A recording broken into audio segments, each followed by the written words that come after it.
I bet monsters lead interesting lives. I was just saying to my best friend the other day, I said, I bet monsters lead interesting lives. I mean, the places they must go, the places they must see, I bet they meet all kinds of interesting people. But as usual, I'm getting a little ahead of myself again, right? So welcome, I'm E.H. Howard, and this is the Toolbox Challenge. What's the Toolbox Challenge, you're saying? Great question, because maybe you never heard of it, right? I'm going to tell you some more. All right, I'm going to keep it short and sweet because we got to get to the challenge. That's the more important part. Now, you never know what's coming at you as a business owner, right? You need to be ready for anything and everything. And you need to be interesting to everyone you're talking to. You're the VP of sales, the CEO of everything. And in those positions, you meet a lot of interesting people. People you need to connect with. Fast, easy, all while feeling authentic, real, and genuine. Now that's our goal here, right? To have new experiences that we can store for later when we need them. Kind of like buying a new tool and putting it in a metaphorical toolbox. It's going to be up here. And then we can access it later when we need it. You might not need that tool today, and you may not need it tomorrow, but it's there if and when you need to use it, okay? And that's kind of what this is all about in a nutshell. That's where the goal is. That's kind of where we're heading. And you got to get the idea. I'm kind of rambling here again, but that's me. Welcome to me. All right, so let's get into this challenge, shall we? Now, this is one of the first challenges where we're going to actually start having a little bit more rails on it. We're going to kind of constrain the thinking process. And we're going to get to that in a second, so just hang on there. We're going to get some time to watch a monster movie, specifically a monster movie you watched as a kid. Now, if you're a Gen Xer like me, you probably spent all day Saturday watching classic monster movies on UHF. And if you know what that is, you're my tribe. People like Dr. Shock, Svengoolie, Elvira, they introduced me to some classic black and white old movies. And when I rewatch those old movies today, well, I feel like I'm back in my parents' living room. I feel like it's a Saturday morning, I'm sitting in front of the TV, and I'm sure it's probably the same with you. Now, with that in mind, let's get into the actual nuts and bolts of our challenge, all right? Now, as I mentioned, we are going to be watching a monster movie from when we were a child. Now, here's where we get into some of the details, some of the rails, all right? First, by kid, I mean under the age of 12. It has to be a movie you watched before you became a teenager or an adult, because I want to kind of tap into some of those childhood memories that you had. We kind of want to get into some of the nostalgia of the moment. Number two, it can be a movie that you love or you're not so fond of that you might want to take a second look at. But it has to be a monster movie, okay? Now, I'm kind of playing fast and loose with the term monster here, but it can be anything from Frankenstein, Creature from the Black Lagoon, to Godzilla or Kaiju. You name it. Anything and everything in between. There is nothing off the table as far as monsters, all right? You can watch it alone, you can watch it with friends or family, but it doesn't really matter because that's not the point. The point is we want to have some nostalgia. Now, it might be fun to introduce some friends and family to your film, but you don't have to.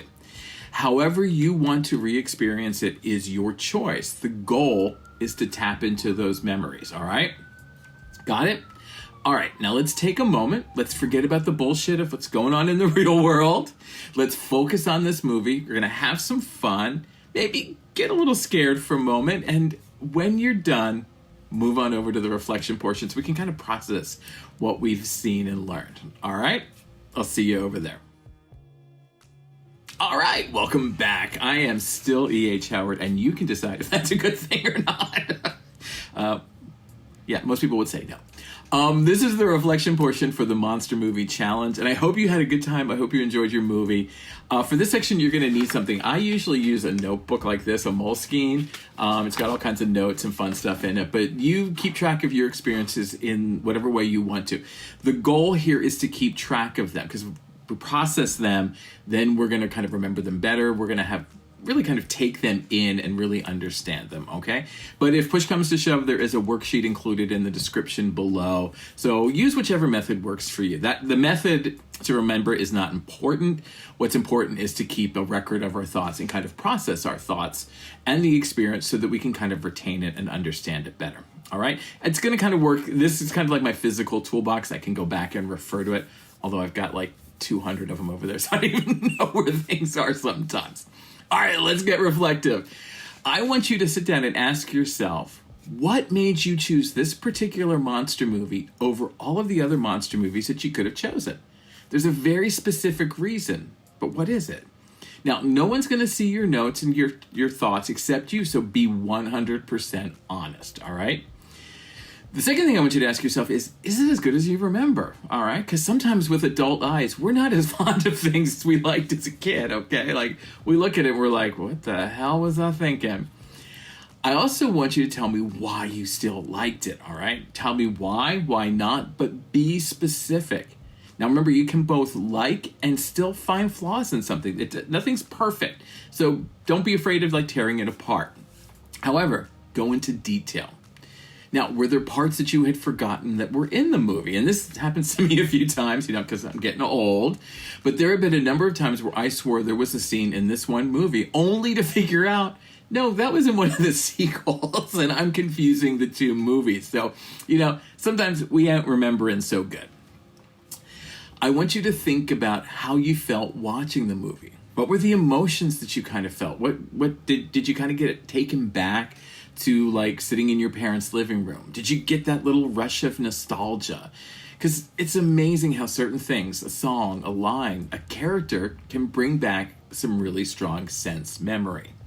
Now, how would you tell someone about this movie primarily using nostalgic feelings?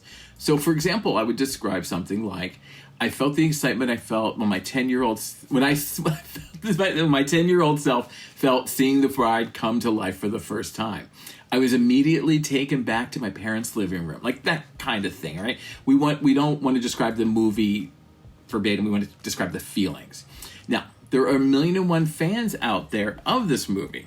What line would you quote? What would you say that would clue someone in that you're in the same club? You're an insider. You know what people are talking about. What was your favorite part of the movie? Which scene could you watch 1,000,000 times and why? Be specific. We really want to assess this like we were a movie critic, okay?